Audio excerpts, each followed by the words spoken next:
ये कुछ इस तरीके से जाती है कि महफिल आज की देखो भैया लगती सुहानी है, महफिल आज की देखो भैया लगती सुहानी है, बुलाए आज यहाँ संवाद में कवि सम्मानित हैं। कुछ नूर भी हमको यहाँ बैठा सा दिखता है, कुछ नूर भी हमको यहाँ बैठा सा दिखता है, किसी के इत्र की खुशबू से ये प्रांगण महकता है। कोई छुपके से शर्माती सी हया है, कोई छुपके से शर्माती सी हया है, और बलकाती सी अदा है, किसी की जुबां पे है शरबत सा बैठा, किसी के लबों पे अलग ही नशा है।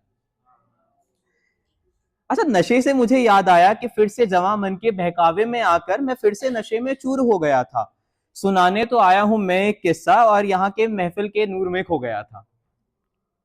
तो चलो नूर का एक किस्सा सुनाऊं, तो चलो नूर का एक किस्सा सुनाऊं, आओ तुम्हें मैं अपने फर्स्ट ईयर में ले जाऊं। ये बात है एक पुराने समय की, वो कॉलेज के शुरुआती दिनों का मजा था, ना प्लेसमेंट का प्रेशर, ना बैकलॉग ही लगा था। आते नहीं थे सीएन के बेसिक्स, अरे आते नहीं थे सीएन के बेसिक्स, बस पढ़ते थे ईजी और बेसिक इलेक्ट्रॉनिक्स। शाम को S3 के ग्राउंड में महफिल लगाते, चन्ना मेरे या हम साथ मिलकर थे गाते। इंग्लिश हमारा था मनपसंद बड़ा ही, इंग्लिश हमारा था मनपसंद बड़ा ही, लेक्चर में हिंदी कविता लिखने जाते। सहसा शनिवार की शाम को एक ख्याल अचानक से मन में आया, सहसा शनिवार की शाम को एक ख्याल अचानक से मन में आया, बड़े दिन है बीते घूमे नहीं हम, ना ही नेस्कैफे पे बर्गर है खाया। तभी उठ के धीरे से बालों को संवारा, तभी उठ के धीरे से बालों को संवारा, रूममेट से बॉडी लोशन भी मांगा, थोड़ा सा उसको मुंह पे लगाया, थोड़ा सा उसको हाथों पे घुमाया। एक डेनिम की जैकेट बगल से उठाई, एक डेनिम की जैकेट बगल से उठाई, पहन के फिर कदम हमने कमरे से निकाले। पहुंचे उधर मेन्यू को निहारा और बोला भैया जरा चीज कॉर्न लगाना तो। पहुंचे उधर मेन्यू को निहारा और बोला भैया चीज कॉर्न लगाना तो। इतने में कानों में गुंजा थोड़ा साइड में हट जाना तो। मुड़ के जरा देखा तो पाया कि आंखें खुली की खुली रह गई थी, मुड़ के जरा देखा तो पाया कि आंखें खुली की खुली रह गई थी, धड़कन भी थोड़ी सी यूं हो चली थी। वो गुलाबी सी कुर्ती वो कानों में झुमकी, वो गुलाबी सी कुर्ती वो कानों में झुमकी, जिन्हें देखकर मैं थोड़ा सा खोया। फिर देखा जो उसके होठों का तिल, कुछ ज्यादा ही मैं पागल सा होया। एक तो बात मुझको ये समझ ना आती है, एक तो बात मुझको ये समझ ना आती है, इस दिन के बाद से वो अब हर रोज ही दिख जाती है मुझको घूमते हुए, कभी तो नेस्कैफे की सड़कों पे, कभी किसी गलियारे से टपक पड़ती थी वो कभी भी स्टूडियो के दरवाजे से। तब समझ में आया मुझको कि वो बी डैश की लड़की है, तब समझ में आया मुझको कि वो बी डैश की लड़की है, जितना देखता हूं उसको वो उतनी ही प्यारी लगती है। अब अब हर रोज की मेरी अनुसूची में मैंने कुछ तो नई नई सी चीजें जोड़ रखी थी, अब हर रोज की मेरी अनुसूची में मैंने कुछ तो नई नई सी चीजें जोड़ रखी थी। निकलता था मैं हर रोज 10-23 पे नेस्कैफे से, इस उम्मीद में कि दिख जाए कहीं वो थोड़ी सी और मेरे दिल के तार में बिजली सी दौड़ जाए पहले सी। अब हर रोज के मेरे स्केड्यूल में कुछ चीजें नहीं, कुछ बातें नहीं, मुस्कुराहटें नहीं, पर आंखों में चेहरा बस वही। उसे कब बताऊं, उसे कब बताऊं कि मेरे जज्बातों की गाड़ी अब थोड़ी तेज हो चली थी। उसे ना देखूं तो बुखार और देखूं तो कैसे करूं इजहार, बस यही सफर तय कर रही थी। तबीयत का मेरी वो क्या अंदाजा लगाती, तबीयत का मेरी वो क्या अंदाजा लगाती, वो तो बिना बताए यूसीट के दूसरे अटेम्प्ट की तैयारी कर रही थी। थर्ड सेम की शुरुआत उसके साथ होगी, थर्ड सेम की शुरुआत उसके साथ होगी, ये ख्वाब सा बुनता गया, तू मेरी है मैं तेरा हूं, तुझे सोच सोच लिखता गया। तू आईआईटी तो चली गई, मेरा हाल बेहाल सा हुआ, जैसे चिड़िया चुग गई खेत रे, पछताने का मौका भी ना मिला। खुदा की मेहरबानी कहूं या कहूं इसको मैं सजा, खुदा की मेहरबानी कहूं या कहूं इसको मैं सजा है, खुदा उतार दिया बुखार तूने पर छीन लिया सारा मजा।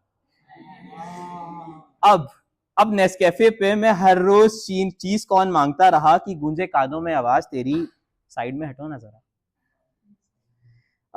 तो ये मेरा एक पीस था, मेरा एक और पीस है अगर इजाजत हो तो आप सबकी। ये जो पीस है मुझे बहुत ज्यादा ऐसा जान से प्यारा है। लगभग 2 साल पहले मैंने लिखा था, एंड मैं मानता हूं कि ये मेरा बेस्ट है, मैं इससे ऊपर ना आज तक लिख पाऊंगा और शायद कभी लिख भी नहीं पाऊंगा। तो प्यार क्या होता है, कोई बता सकता है? कोई एक वर्ड में, 2 वर्ड में, 3 वर्ड में डिफाइन कर पाए? बहुत खूबसूरत बात, बहुत खूबसूरत बात। तो मैंने भी डिफाइन करने की कोशिश करी थी और शायद मैं हारा था उसमें, तो इसीलिए मैंने लिखा है कि प्यार क्या होता है? जब चार आंखें मिलकर दो हो जाती हैं, जब चार आंखें मिलकर दो हो जाती हैं, जब धड़कनें धीरे धीरे उफान पकड़ने लगती हैं, जब दो दिल जगह ना छोड़े किसी और के बीच में आने की, जब दो दिल जगह ना छोड़े किसी और के बीच में आने की, मिलने के बाद वजह ना हो जब कभी छोड़कर जाने की, जब जीना भरता हो चाहे जितना मर्जी देख ले हम, जब जीना भरता हो चाहे जितना मर्जी देख ले हम, जब देख के उसके चेहरे को चांदनी लगने लग जाए कम, जब खुशी की खातिर उसकी कुछ भी कर जाना चाहो तुम, जब एक नजर की खातिर उसकी पूरी दुनिया से लड़ जाओ तुम, जब जब दो रूहें मिलकर के शख्सियत एक हो जाती है, जब दो रूहें मिलकर के शख्सियत एक हो जाती है, जिस्मों से ऊपर उठ करके जब नीयत नेक हो जाती है, बस तभी प्यार इश्क तब बस तभी मोह प्यार और प्यार इश्क हो जाता है, बस तभी मोह प्यार और प्यार इश्क हो जाता है, और एक पल की दूरी भी जिंदगी को रिस्क हो जाता है। पर बात यह है कि क्या ऐसा प्यार इस समय में मिल पाता है? क्या हुकअप कल्चर के जमाने में रिश्ता जन्मों जन्मों का चल पाता है? तो हमने प्यार को जितनी भी परिभाषाएं दी हैं, हम बहुत अलग अलग तरीके से डिफाइन करते हैं।